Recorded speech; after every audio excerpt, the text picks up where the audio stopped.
안녕하세요. 오늘 잠언 묵상 시간입니다. 오늘은 악인이 죽게 되는 진짜 이유라는 제목으로 말씀을 나누도록 하겠습니다.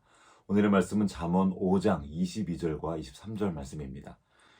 악인은 자기의 악에 걸리며 그 죄의 줄에 매이나니 그는 훈계를 받지 아니함으로 말미암아 죽겠고 심히 미련함으로 말미암아 혼미하게 되느니라. 잠언 5장에도 아버지가 아들에게 주는 간절한 권면의 말들이 가득합니다.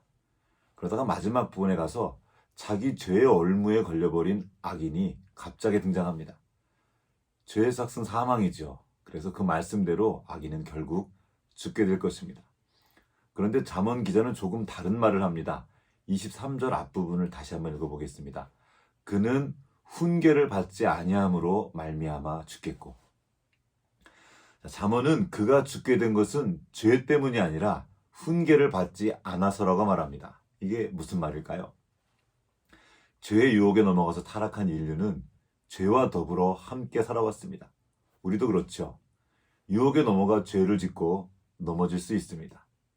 그러나 우리 하나님은 우리가 죄 짓는다고 당장에 찾아와서 너 죄 졌지? 하고 우리를 죽이지 않으십니다. 찾아오셔서 말씀하시고 우리가 돌이킬 수 있도록 도와주시고 또 기다려주십니다. 도대체 왜 그러실까요? 뭐가 예쁘다고 이렇게 하시는 걸까요?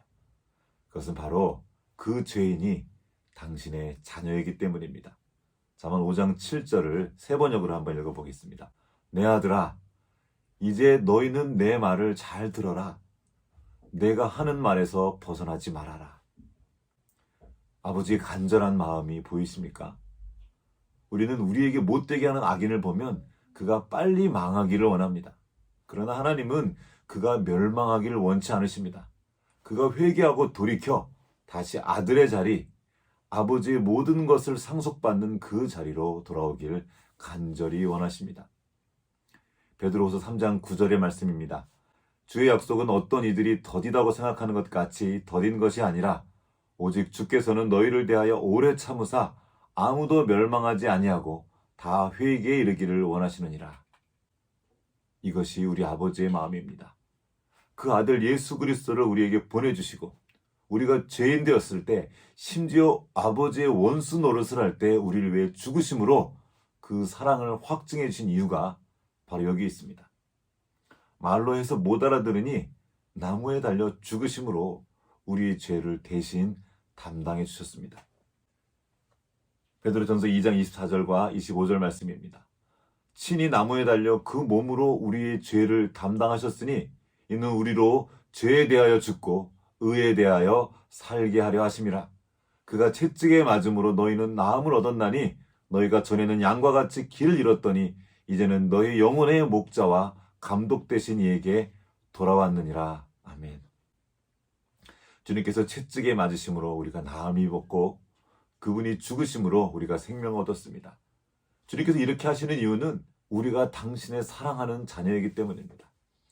아버지는 우리가 멸망하는 것을 그냥 두고 보실 수 없습니다. 그래서 영원하신 그분이 제한된 이 땅에 찾아오셔서 우리 죄를 대신 짊어지신 것입니다.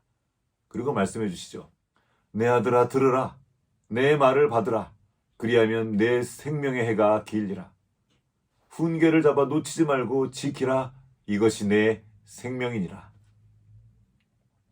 아버지는 우리에게 그 생명을 주시고자 하십니다. 그런데 우리가 자꾸 거부하는 것입니다. 어리석은 아들은 아버지의 간절한 마음이 보이지 않습니다. 미련하여서 자기의 의사를 드러내기만 기뻐하고 자기 행위를 바른 줄로 여기고 스스로 지혜롭게 여기면서 아버지의 훈계를 듣지 않습니다. 그 훈계를 싫어하고 꾸지람을 가볍게 여깁니다. 결국에는 아버지의 말씀이 듣기 싫어서 그 말씀이 들리지 않는 곳으로 떠나버립니다. 아버지의 권위 바깥으로 나가버린 거죠.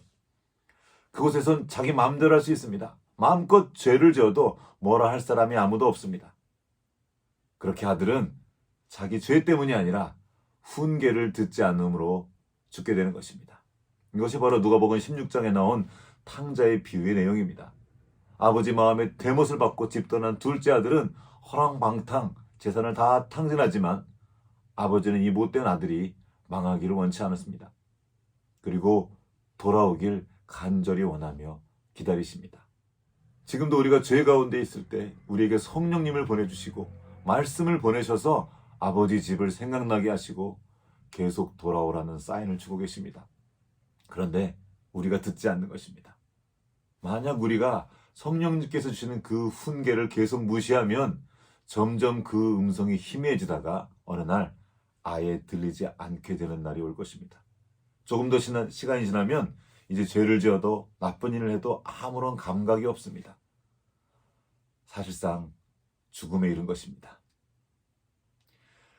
지금 이 말씀이 들려지고 있다면 아직 기회가 있는 것입니다.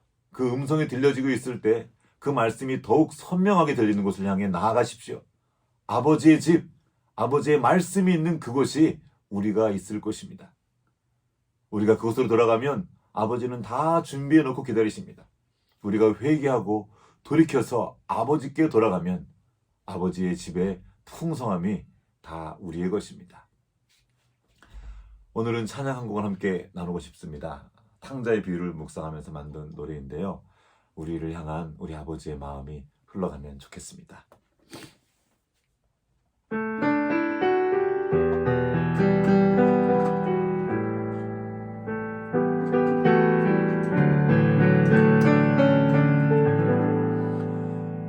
아버지 날 위해 모든 것 주셨네. 당신의 그 크신 사랑 내게 부어주셨네. 아버지 날 위해 눈물을 흘리시며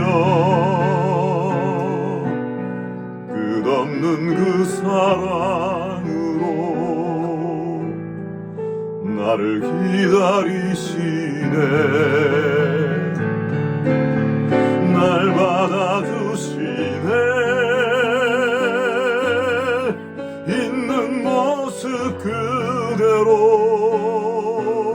내 모든 염려 버리고 날 몰아시네. 날 알아주시네.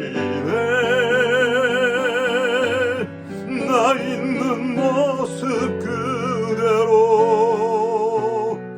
아버지 사랑의 팔로 나를 안아주시네.